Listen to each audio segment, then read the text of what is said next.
You think you know the face of regret? Wait until you see Liam's face when the doors to the grand ballroom swung open.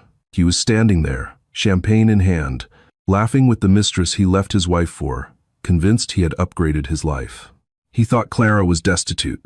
He thought she was broken. He thought she was gone. But when the most reclusive billionaire in New York, Aiden Sterling, stepped onto the red carpet and reached back to take a woman's hand, the entire room went silent. The woman wasn't a model. She wasn't an heiress. It was Clara. And when Aiden whispered, "My wife," into the microphone, Liam dropped his glass. This is the story of how a man threw away a diamond to pick up a stone, and how the woman he discarded became the queen he could never afford.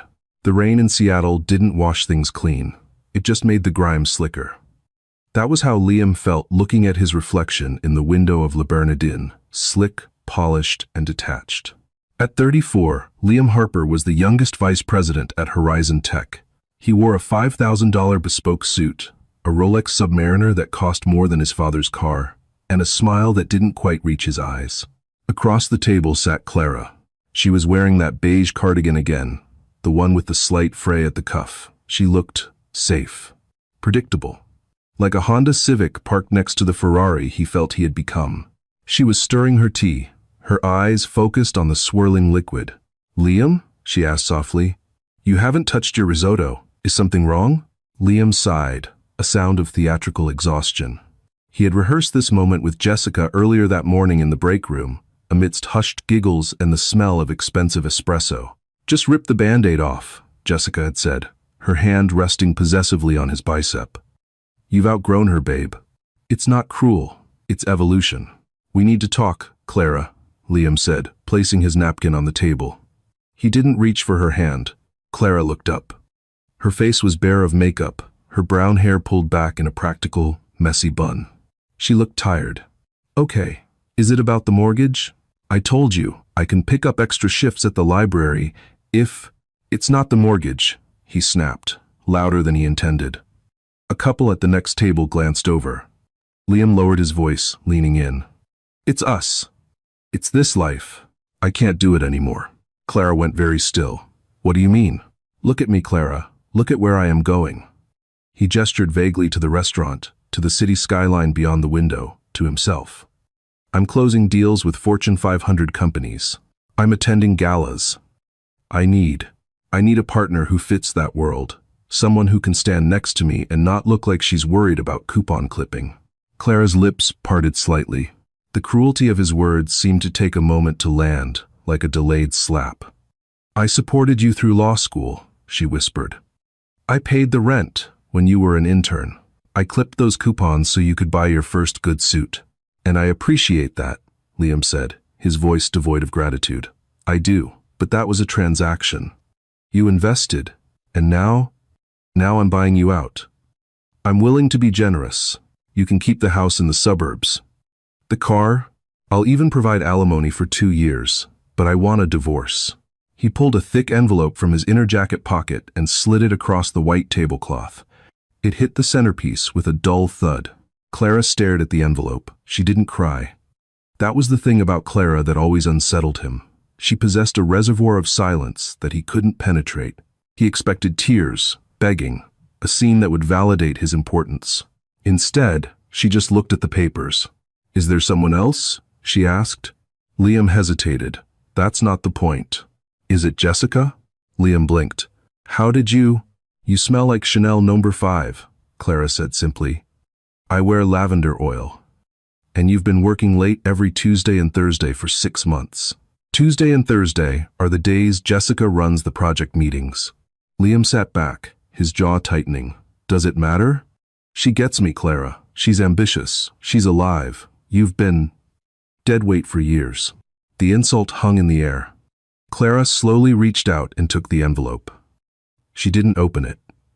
She placed it in her worn leather tote bag. "You're right," Clara said, her voice steady, though her hands trembled slightly under the table. I've been carrying the weight of your insecurities, your debts, and your ego for a decade. If you want to be free, Liam, I won't stop you." She stood up. She looked small against the grandeur of the restaurant, yet strangely dignified.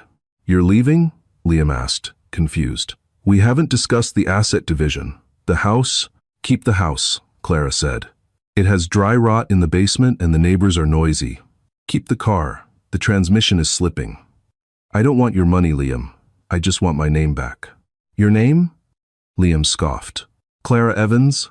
Good luck with that. You're a 32-year-old librarian with a gap in her resume and no connections. You'll be begging me for help in 6 months. Clara looked at him, really looked at him, for the last time. It wasn't with love or hate, it was with pity. Goodbye, Liam, she said. She walked out of the restaurant and into the Seattle rain. She didn't look back. Liam watched her go, a mixture of relief and annoyance churning in his gut. He pulled out his phone and texted Jessica. It's done. I'm free. He ordered a scotch, celebrating the shedding of his old skin, unaware that he had just severed the only anchor keeping him from drowning. 1 year later, the charity gala for the Sterling Foundation was the event of the season in New York City. Tickets cost $10,000 a plate. It was the kind of event where the air smelled of lilies and old money, and the security guards wore earpieces and suits that cost more than most people's annual rent. Liam adjusted his black tie in the mirror of the Waldorf Astoria restroom. He looked good. Older, perhaps a bit more tired around the eyes, but successful. The past year had been a whirlwind. With Jessica on his arm, he had climbed the social ladder. They were the power couple of the mid-level tech scene. But mid-level wasn't enough for Liam. Tonight was his chance. Rumor had it that Aiden Sterling, the reclusive billionaire behind Sterling Global, was looking to acquire a tech firm to integrate into his empire. Horizon Tech was on the shortlist. If Liam could charm Sterling, if he could shake the man's hand, he would be set for life. He exited the restroom and found Jessica waiting for him by the bar. She looked stunning in a red silk dress, cut low and tight. She was everything Clara wasn't: vibrant, loud, demanding attention. You took forever, Jessica snapped, handing him a martini. The speeches are about to start. Sterling is supposed to be making a rare appearance. I'm ready, Liam said, scanning the room. Do we know where he's sitting? Table 1, obviously, right by the stage. Jessica rolled her eyes. But good luck getting close. He's got a wall of security. And they say his wife is even more private than he is. No one has ever seen her. Some people think she doesn't exist, that he just invented a wife to keep the gold diggers away. Liam chuckled. Smart man. Marriage is a trap unless it serves a purpose. He kissed Jessica on the cheek, a performance for the onlookers. They made their way through the crowd, nodding to rivals and colleagues. The atmosphere was electric with anticipation. Aiden Sterling was a myth in the business world, a man who turned steel into gold, who bought islands just to have silence. To be in his orbit was to be anointed. The lights dimmed. A spotlight hit the stage. Ladies and gentlemen, the announcer's voice boomed. Please welcome the founder of the Sterling Foundation, Mr. Aiden Sterling. The applause was polite, but thunderous in volume. A tall man walked onto the stage. Aiden Sterling was in his late 40s, with silver-streaked hair and a jawline that looked carved from granite. He exuded a terrifying calmness. He didn't smile. He approached the podium, and the room fell deathly silent. Thank you, Aiden said. His voice was deep, commanding. Tonight is about the future. It is about investing in those who have been overlooked. I know something about being overlooked, and so does my partner. He paused, looking out over the sea of faces. Liam felt a jolt of adrenaline as Aiden's gaze seemed to sweep over him. I have run this company alone for 20 years, Aiden continued. But this year, I made the best merger of my life. Not with a company, but with a person. I would like to introduce you to the co-chair of the foundation, the woman who saved me from my own solitude. My wife, the crowd murmured. This was it, the mystery wife. Jessica stood on her tiptoes, trying to see. Please welcome, Aiden said, extending a hand toward the wings of the stage, Clara Sterling. Liam froze. The glass of martini in his hand tilted dangerously. Clara? It was a common name. It couldn't be. Then, she stepped into the light. She was wearing a gown of midnight blue velvet that hugged her figure in a way the beige cardigan never had. Diamonds, real, heavy, flawless diamonds glittered at her throat and ears. Her hair was no longer in a messy bun. It cascaded in sleek, dark waves over one shoulder. Her makeup was sharp, accentuating eyes that looked fierce and intelligent. but it was her face. It was undeniably, impossibly her. It was the woman who had clipped coupons. The woman who had driven a Honda Civic. The woman Liam had discarded at a lunch table in Seattle. No, Liam whispered. The word fell out of his mouth like a stone. What? Jessica asked, looking at him. Then she looked at the stage. Wait, isn't that? Clara walked to the podium. She didn't look nervous. She looked regal. She took Aiden's hand, and the billionaire, the man known as the Ice King of Wall Street, looked at her with a naked, worshipful adoration that made the entire room feel like intruders. He kissed her knuckles. Thank you, Aiden, Clara said into the microphone. Her voice was clear, confident, stripped of the meekness Liam remembered. And thank you all for coming. The room erupted in applause. Liam couldn't breathe. The room was spinning. That's your ex-wife, Jessica hissed, her fingernails digging into Liam's arm. You told me she was a nobody. You told me she was a librarian. She was, Liam stammered. I don't understand. As the applause died down, Clara began to speak about the charity's initiatives. She spoke of literacy programs, of funding for women in crisis. She spoke with authority and wit. She cracked a joke that made the room laugh, a room full of billionaires and sharks. Liam felt a cold sweat breaking out on his forehead. He needed to get out of there. But he couldn't move. He was transfixed. After the speech, the Sterlings descended from the stage to mingle. The crowd parted for them like the Red Sea. Everyone wanted a piece of them. Everyone wanted to be seen with the new Queen of New York. Liam tried to pull Jessica toward the exit, but the crowd surged, pushing them forward. Suddenly, they were only 10 feet away. Clara turned. She was laughing at something the CEO of Goldman Sachs had said. Then, her eyes scanned the crowd. They stopped on Liam. For a second, the smile didn't waver. There was no shock in her eyes, no fear. She looked at him with a cool, unrecognizable detachment. Then, she leaned over and whispered something to Aiden. Aiden Sterling turned his head. His gray eyes locked onto Liam. They were cold, predatory eyes. He nodded once to Clara, then guided her straight toward Liam and Jessica. Run, Liam's instinct screamed. But he was frozen. Hello, Clara said. She stood before him, smelling not of lavender oil, but of something rare and expensive jasmine and oud. Clara? Liam managed to choke out. You look different. Mrs. Sterling, Aiden corrected, his voice like a low growl. He stepped slightly in front of her, a protective wall of tuxedo and muscle. Do we know this man, darling? Clara smiled. It was a terrifying smile. We used to know each other, Aiden. A long time ago. This is Liam Harper. And his associate, Jessica. Jessica, usually so brazen, looked cowed. Hi, she squeaked. Liam, Clara said, tasting the name as if it were stale wine.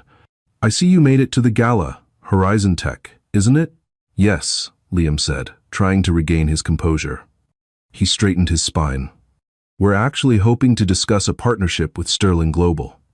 Our Q3 numbers are... Aiden laughed. It wasn't a happy sound. Horizon Tech? I saw the proposal on my desk this morning. You did? Liam's heart leaped. Then you know our potential. I do, Aiden said. That's why I ordered my team to shred it. Liam's face went pale. What? Why? Aiden looked down at Liam, his expression one of utter disdain.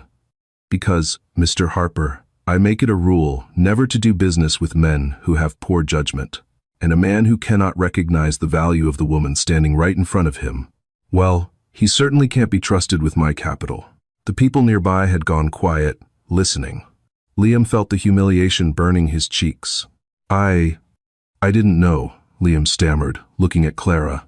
Clara, please. It's business. Clara took a sip of her champagne. It's always business with you, Liam. That was the problem. She turned to her husband.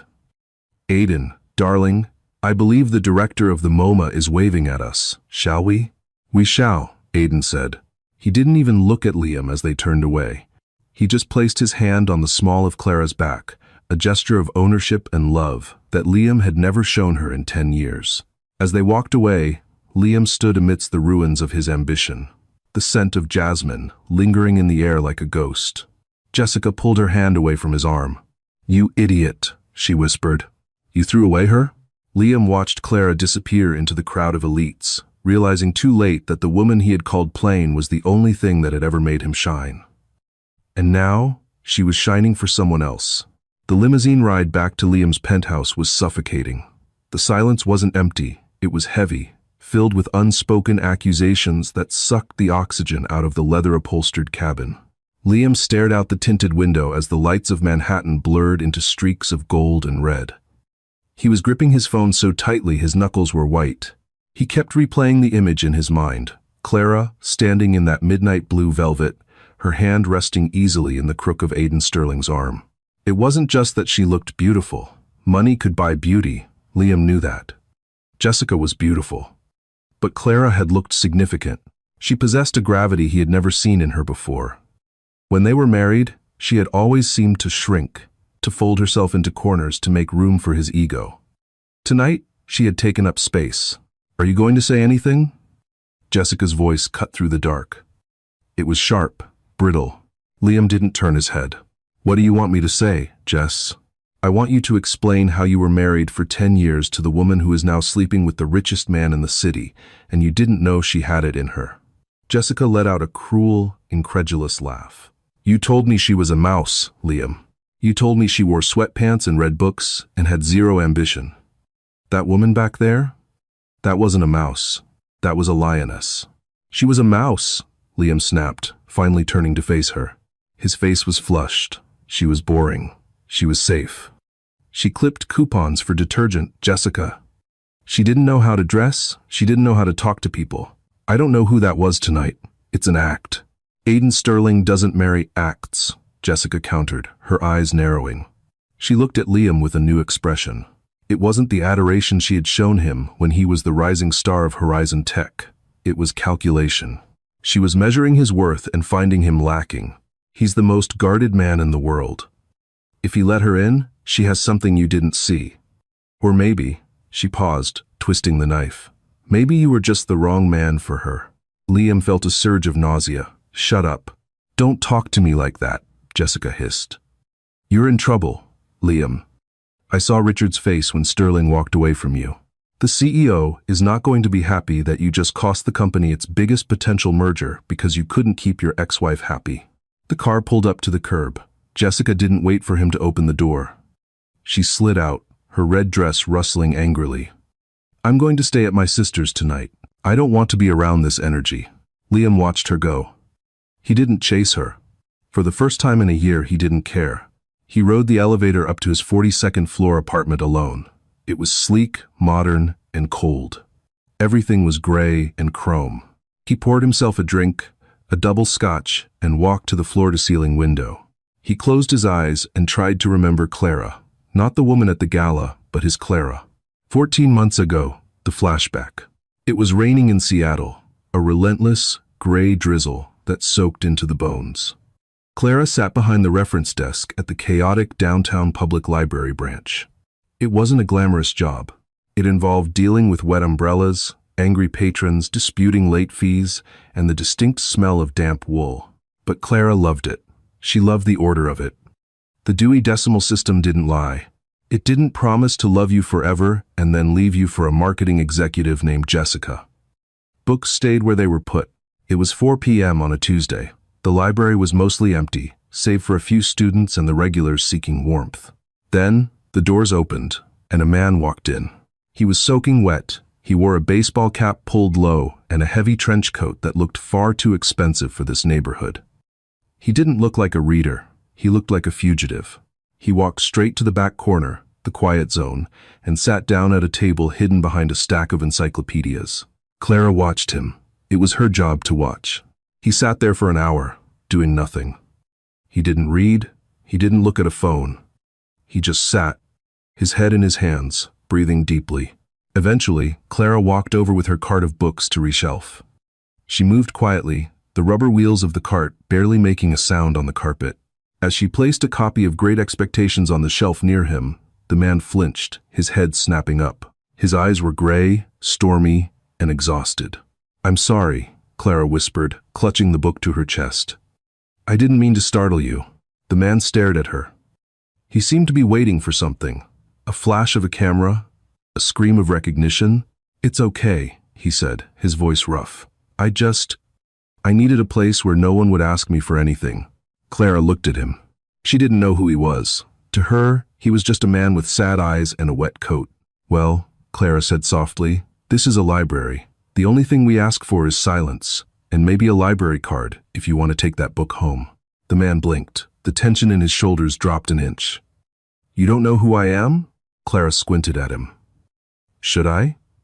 Unless you have overdue fees from 1,998, I'm afraid you're a stranger to me." For the first time, a small, genuine smile tugged at the corner of the man's mouth. "No overdue fees.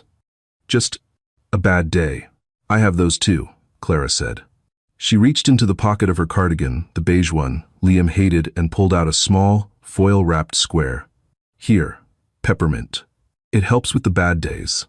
The man took the candy. He looked at it like it was a rare diamond. "Thank you." "I'm Clara," she said. "Aiden," he replied. He didn't give a last name. "Nice to meet you, Aiden. If you need anything, I'm at the desk. But if you just need to hide from the world, the history section in aisle 4 is very secluded. No one goes there." Aiden Sterling watched the woman in the beige cardigan walk away. For 20 years, people had only looked at him and seen a checkbook, a target, or a god. She had seen a wet man who needed a peppermint. He came back the next day. And the day after, they talked about books, they talked about history, they talked about the rain. He didn't tell her he was a billionaire for 3 months. By the time he did, over cheap coffee in a diner she insisted on paying for because he looked unemployed, he was already in love with her. When he finally told her, waiting for the inevitable shift, the greed, the sudden change in demeanor, it never came. Clara had just stirred her coffee, looked at the rain, and said, "That sounds very lonely, Aiden. I hope you have someone to help you carry all that." "I do now," he had said. Present day.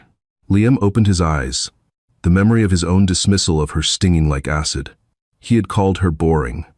But Aiden Sterling, a man who could have any supermodel in the world, had found her fascinating. Liam finished the scotch in one gulp. "It's not over," he whispered to the empty room. "She's just hurting. She's doing this to get back at me. She has to be." It was the only narrative his ego could sustain. Clara couldn't possibly be happy. She was performing. And if it was a performance, Liam could break it. He just needed to remind her of who they used to be. He grabbed his phone and scrolled back 2 years, finding an old number. He hesitated, then hit the call button. "The number you have reached is no longer in service."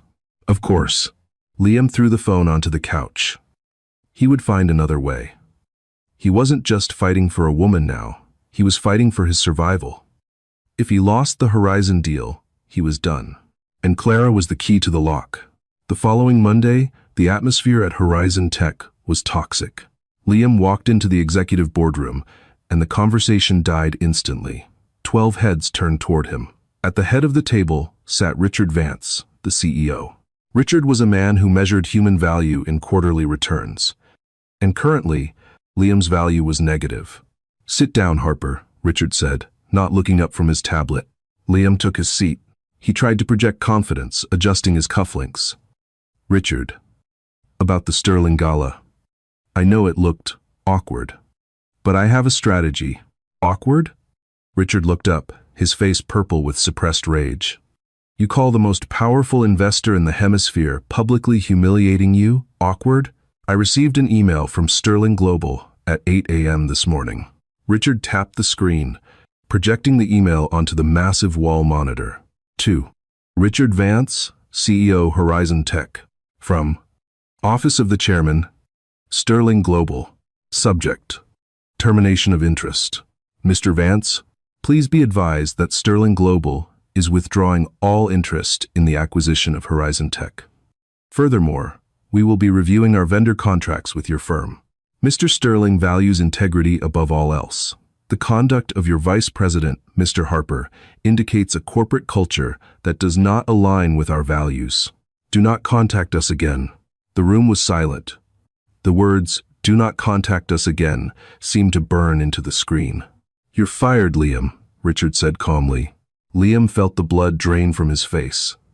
"You can't do that. I've been here for 8 years. I built the cloud infrastructure division. And you tore it down in 5 minutes on a red carpet, Richard spat. Pack your things. Security will escort you out in 20 minutes. If you try to access the servers, we will sue you into oblivion. Liam walked out of the building in a daze. It was raining again, just like that day in Seattle. But this time, he had no wife to go home to, no safe life waiting for him. He stood on the sidewalk, holding a box containing a stapler, a stress ball, and an award for Salesman of the Year. Passers-by bumped into him, indifferent. He was a nobody. Rage began to boil in his gut. This wasn't fair. This was Clara's fault. She had poisoned Aiden against him. She had vindictively destroyed his career to punish him for falling in love with someone else. It was petty. It was cruel. He needed to talk to her. He needed to make her see reason. If she could just explain to Aiden that it was a misunderstanding, maybe he could get his job back. Maybe he could salvage his reputation. He pulled out his phone and searched for Sterling Foundation headquarters. The Sterling Foundation was housed in a renovated historic building on the Upper East Side. It was a fortress of limestone and iron.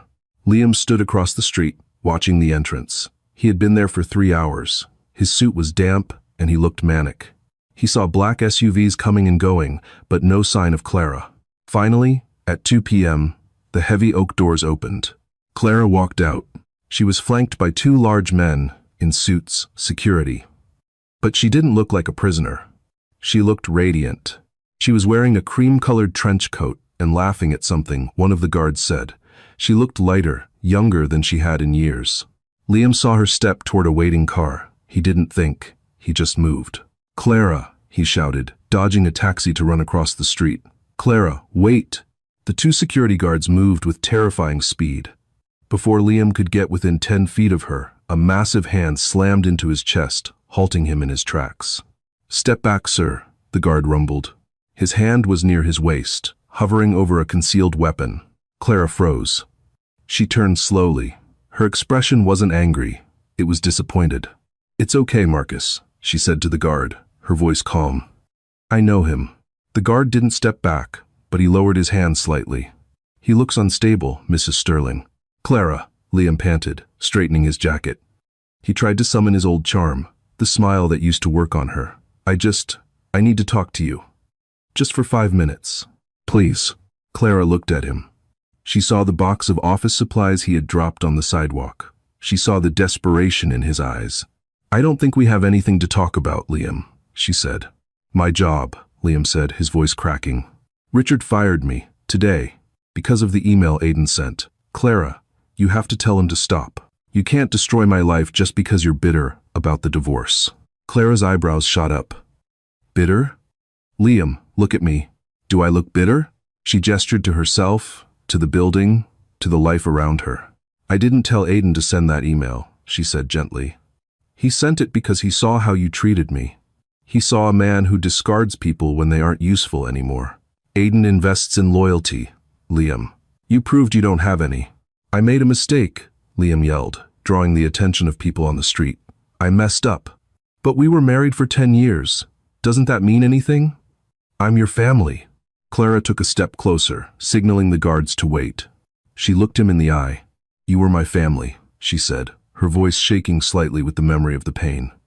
"But when I sat at that table in Seattle, asking if we could work it out, you told me I was a bad investment. You told me I was dead weight." She took a deep breath, and the steel entered her voice again. "I'm not weight anymore, Liam. I'm flying. And I won't let you drag me back down just because you realized you made a bad trade." "I still love you," Liam lied. The words tasted like ash. He didn't love her. He needed her. But he hoped she couldn't tell the difference. "I made a mistake with Jessica. It's over. It's always been you." Clara stared at him for a long moment. For a second, Liam thought he saw a flicker of the old Clara, the one who would forgive anything. Then, she smiled. It was a sad, final smile. "You don't love me, Liam. You love that I'm valuable now. You only want what other people want. And I'm sorry, but you can't afford me anymore."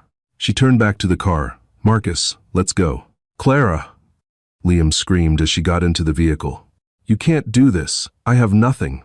The car door slammed shut with a heavy thud, sealing her away in her bulletproof world.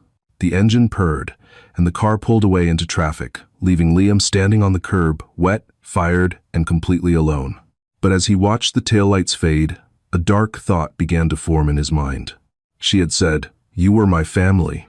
He remembered something. Something from the divorce settlement that he had glossed over because he was in such a rush to be with Jessica. The house. The rundown house in the suburbs with the dry rot. He had signed the deed over to her completely. But there were boxes in the attic. Old boxes. And inside one of those boxes was something Clara had kept from her childhood. Something she treasured more than money. If he couldn't charm her and he couldn't beg her, he would have to leverage her. Liam picked up his box of office supplies. A cold, determined look replaced the desperation on his face. "You think you're untouchable, Mrs. Sterling," he muttered. "But everyone has a weakness." He hailed a taxi. He wasn't going to his apartment. He was going to the suburbs. He was going to break into his old house. The suburbs of Seattle were quiet, wrapped in a suffocating blanket of fog that rolled off the Puget Sound. It was a stark contrast to the glittering steel canyons of New York City, a reminder of the life Liam had fought so hard to escape. He parked his rental car, a nondescript gray sedan, 3 blocks away from the house on Maple Street. He pulled his hood up. He didn't want the neighbors to see him. Mrs. Gable next door had always liked Clara. She would undoubtedly call the police if she saw Liam Harper lurking around at midnight. He walked to the house. It looked smaller than he remembered. The lawn was overgrown, the grass reaching for his shins like grasping fingers. The for sale sign that had been planted in the yard 6 months ago was gone, likely removed by the real estate agent after months of zero interest. The paint was peeling. It looked like a dying thing. Liam crept to the back door, his heart hammering against his ribs, not with fear, but with a twisted sort of adrenaline. He felt like a scavenger, a vulture circling a carcass. He reached under the flower pot for the spare key. It was gone. "Damn it," he hissed. He tried the window. Locked. He moved to the basement bulkhead doors. They were rusted shut. Panic began to prick at his skin. He needed to get inside. He needed that box. Finally, he found a loose sash on the kitchen window. With a grunt of effort and the leverage of a pocket knife, he shimmied the lock open. He slid the window up and climbed over the sink, his expensive loafers knocking over a glass vase that had been left behind. It shattered on the floor, a loud, crisp sound that echoed through the empty house. Liam froze. He waited. Silence. Just the settling groans of the timber and the hum of the refrigerator that had been unplugged for a year. He clicked on his flashlight. The beam cut through the stagnant air, illuminating dust motes dancing in the dark. The kitchen was bare. The table where he had demanded the divorce was gone. The ghosts of their arguments seemed to linger in the corners. He walked into the living room. The carpet still held the indentations of their old sofa. He remembered sitting there, watching football, while Clara quietly folded laundry in the corner. He had never offered to help. Why would he? She was the wife. That was her role. "You were so boring, Clara," he whispered to the empty room, trying to justify his presence.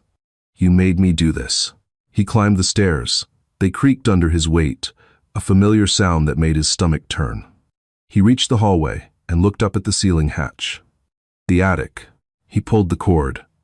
The ladder slid down with a screech of rusty springs. The attic was hot, smelling of fiberglass insulation and old paper.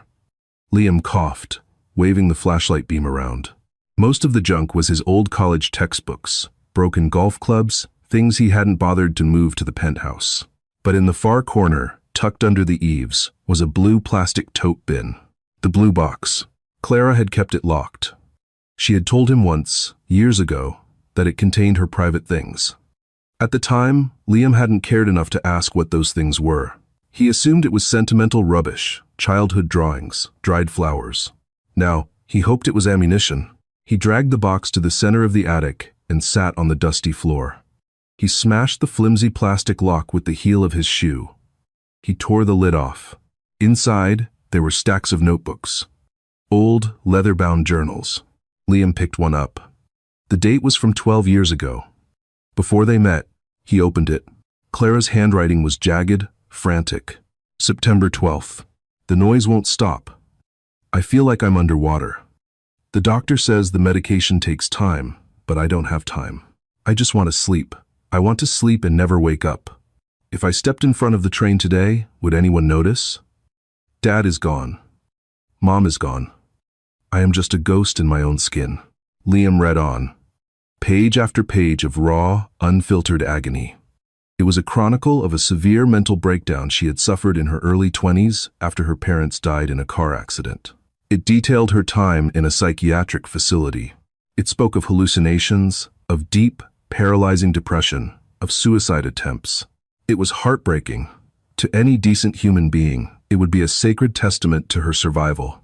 To Liam, it was gold. He grinned, the expression looking demonic in the harsh light of the flashlight. Mrs. Sterling, he chuckled, flipping through another journal. The philanthropic icon, the stable, perfect wife of the world's most private billionaire. What happens to Aiden's stock prices when the world finds out his wife is a certified mental patient? He found a folder at the bottom. Official medical records. Involuntary commitment papers. This was it. This was the leverage. He could spin this. He could leak it to the tabloids. Billionaire's secret nightmare. Is the new Mrs. Sterling unstable? Aiden Sterling prided himself on stability. His entire empire was built on trust and predictability. A wife with a secret past of severe mental instability would be a PR disaster. Or, at the very least, a personal humiliation Aiden would pay millions to avoid. Liam shoved the journals and the folder into his bag. He felt powerful again. He wasn't the fired employee anymore. He was the man holding the detonator. As he stood up to leave, he didn't notice the small red light blinking in the corner of the smoke detector above his head. He didn't know that the house wasn't as abandoned as it looked. He climbed down the ladder, the weight of Clara's pain heavy in his bag, oblivious to the fact that he had just tripped a silent alarm that rang directly in the security office of Sterling Global. The next morning, Liam didn't sleep. He sat in his hotel room, the journals spread out on the bed like a chaotic mosaic. He had taken photos of the most damaging pages. At 9 a.m. sharp, he dialed the main line of Sterling Global. Sterling Global, how may I direct your call? This is Liam Harper, he said, his voice steady. Connect me to Aiden Sterling's office. Immediately. I'm sorry, Mr. Harper, the receptionist said, her voice turning icy. I have a flag on your name. You are not to be connected.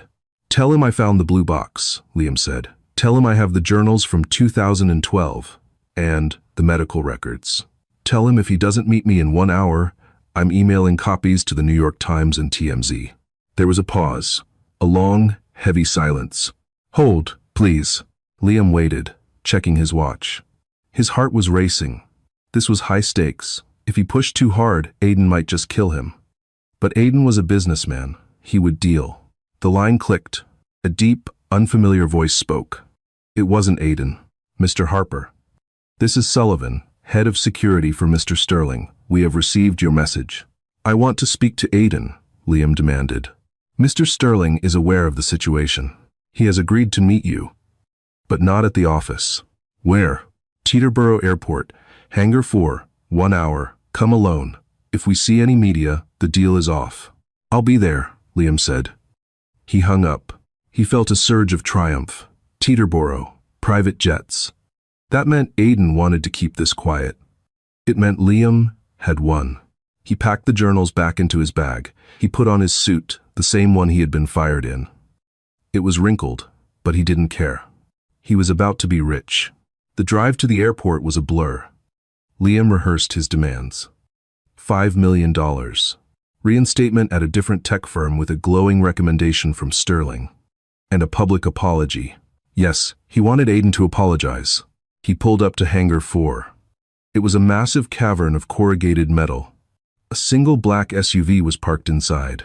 Liam parked his rental and got out, clutching his bag. The hangar doors were open, revealing the gray sky. The wind whipped through the space, cold and biting. He walked toward the SUV. The back door opened. Aiden Sterling stepped out. He was wearing a charcoal wool coat with the collar turned up. He looked immaculate, untouched by the weather or the stress. He stood with his hands in his pockets, watching Liam approach with the same dispassionate interest a scientist might show a lab rat. 2 large men, Sullivan and another guard, stood by the vehicle, their hands clasped in front of them. You brought them? Aiden asked. His voice didn't echo. It seemed to cut through the wind. I did, Liam said, patting the bag. Originals. And I have digital copies backed up on a server that will auto-send to the press if I don't enter a code every 12 hours, so don't try anything. Aiden tilted his head slightly. You are a very thorough man, Mr. Harper. It is a shame you didn't apply that diligence to your marriage. Cut the lecture, Liam snapped. You know what this is. This is your wife's dirty laundry. Severe psychosis, suicidal ideation, involuntary commitment. How do you think the board of directors will feel about the chairman's wife being a liability? Aiden took a slow step forward. You think her pain is a liability? It is in your world, Liam sneered. You bought a lemon, Aiden. I'm just here to get a refund for the time I wasted on her. Time you wasted, Aiden repeated quietly. 5 million, Liam said. Wire transfer. Today. And I hand over the bag. Aiden stared at him. Then, slowly, he began to laugh. It wasn't a nervous laugh. It wasn't an angry laugh. It was a laugh of genuine, hollow amusement. Liam, Aiden said, shaking his head. You poor stupid man. Do you really think I didn't know? Liam froze. What? Do you think I married Clara without knowing every single second of her life? Aiden's eyes went cold, the amusement vanishing instantly. I know about the facility. I know about the depression. I know about the nights she spent crying on the floor while you were out working with Jessica. Aiden took another step. Liam took a step back. I didn't marry Clara to hide her past, Aiden said, his voice rising, resonating with a terrifying power. I married her because of it. Because she went through hell, Liam. She went to the darkest places a human mind can go, and she clawed her way back. Alone. While you ignored her, Aiden pointed a gloved finger at Liam. That resilience, that strength, that is worth more than your entire existence. You see a broken woman, I see a survivor, and I see a warrior. That's touching, Liam stammered, losing his footing. But the public won't see it that way. The press loves a scandal. The press? Aiden smiled. It was a wolf's smile. Sullivan, show him. Sullivan stepped forward and held up a tablet. On the screen was a live video feed. It showed the interior of the house on Maple Street. It showed Liam climbing through the window. It showed him smashing the box. It showed him stealing the journals. Burglary, Aiden listed. Breaking and entering. Theft of private medical records. Extortion. Blackmail. Aiden pulled a phone from his pocket. I have the district attorney on speed dial, Liam. We have you on 4K video committing a felony. And now, we have you here, on a recorded line in a private hangar, demanding money in exchange for stolen goods. Liam's knees went weak. The bag slipped from his shoulder and hit the concrete. No, Liam whispered. You can't. I just wanted. You wanted to hurt her, Aiden said, his voice dropping to a dangerous whisper. You wanted to use her tragedy to line your pockets. That is the only reason you are still standing. Because I want you to know exactly why you are going to lose everything. Aiden signaled to Sullivan. The police are waiting at the gate, Mr. Harper. We gave them the footage 10 minutes ago. Sirens began to wail in the distance, getting louder. Liam looked around wildly. He was trapped. Wait, Liam pleaded, backing away. Aiden, please. I'm sorry. I won't leak them. I'll delete the files. Just let me go. Aiden turned his back on him. He walked toward the SUV. Clara asked me not to destroy you, Aiden said over his shoulder. She said you weren't worth the energy. She has moved on, Liam. She is building schools for children who suffer from mental illness. She is using her past to heal the future. She is a queen. Aiden opened the car door. But I am not as forgiving as my wife. Enjoy prison, Liam. Aiden got in. The heavy door slammed shut. The SUV sped out of the hangar, leaving Liam alone in the cold wind as the police cruisers swarmed the tarmac, their red and blue lights reflecting off the metal walls like a disco ball at a funeral. Liam fell to his knees. He looked at the bag of journals. He had thought he was holding leverage. He realized now he had only been holding a mirror, and the reflection was hideous. 6 months later, the visitation room at the correctional facility was cold, smelling of bleach and despair. Liam sat on a metal stool, wearing a jumpsuit that was a dull, lifeless orange, a far cry from the bespoke suits he used to wear. His hair was thinning, his face gaunt. He wasn't waiting for a visitor. No one came to visit him. Jessica had moved to LA. with a hedge fund manager 2 weeks after his arrest. His former colleagues at Horizon Tech pretended he had never existed. Liam was just watching the small television mounted in the corner of the communal area. It was the only window he had left to the world he had thrown away. The news anchor was smiling. And finally tonight, a touching moment from the opening of the Evans Sterling Center for Mental Health. Liam leaned forward, his heart squeezing in his chest. On the screen, standing in front of a modern, glass building surrounded by gardens, was Clara. She looked breathtaking. She was wearing a simple white suit, her face glowing with a happiness that money couldn't buy. She held a pair of large ceremonial scissors. But it wasn't just her appearance. It was what she was saying. For years, Clara said into the microphone, her voice steady and amplified to thousands. I was ashamed of my battle with depression. I was made to feel like a burden, like dead weight. Liam flinched. She was using his words. But I learned that our scars are not signs of weakness, she continued, looking directly into the camera. It felt like she was looking right at him. They are proof of survival. My husband, Aiden, reminded me that carbon under pressure becomes a diamond. To anyone out there feeling invisible or discarded, you are not broken. You are just waiting to be found by someone who knows your worth. Or better yet, waiting to find it in yourself. Aiden stood beside her, beaming with pride. He didn't look like the terrifying titan of industry who had crushed Liam in that hangar. He looked like a man who knew he was the luckiest person on earth. He kissed Clara's forehead, and the crowd cheered. A tear slid down Liam's cheek. He looked down at his hands. He had held a diamond. He had held it for 10 years. But because it had rough edges, because it wasn't polished and flashy, he had treated it like a rock. He had kicked it to the curb. And now, Aiden Sterling was wearing it, and it was shining brighter than anything Liam had ever touched. Hey, Harper, a guard shouted, banging on the door. Lights out, show's over. The screen went black. Liam walked back to his cell, the silence of his future stretching out before him. He realized then that his punishment wasn't prison. His punishment was knowing that Clara hadn't just survived without him, she had ascended because she was free of him.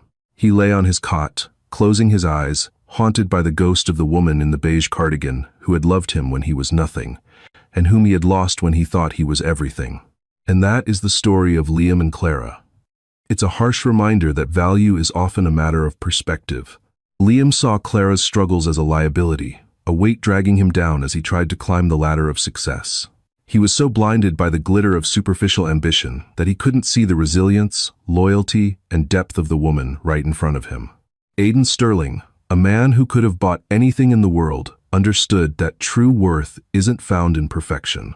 It's found in the strength it takes to put yourself back together. He didn't just give Clara money. He gave her the one thing Liam never did respect. In the end, Liam didn't just lose a wife. He lost the chance to be the kind of man who deserves a woman like Clara. If this story touched you, or if you've ever felt undervalued by someone who didn't see your true worth, please give this video a like. It helps us share these stories with more people. Don't forget to subscribe and hit the notification bell so you never miss a new story. I want to hear from you in the comments. Have you ever had a Clara moment where you flourished after leaving a toxic situation? Let me know down below.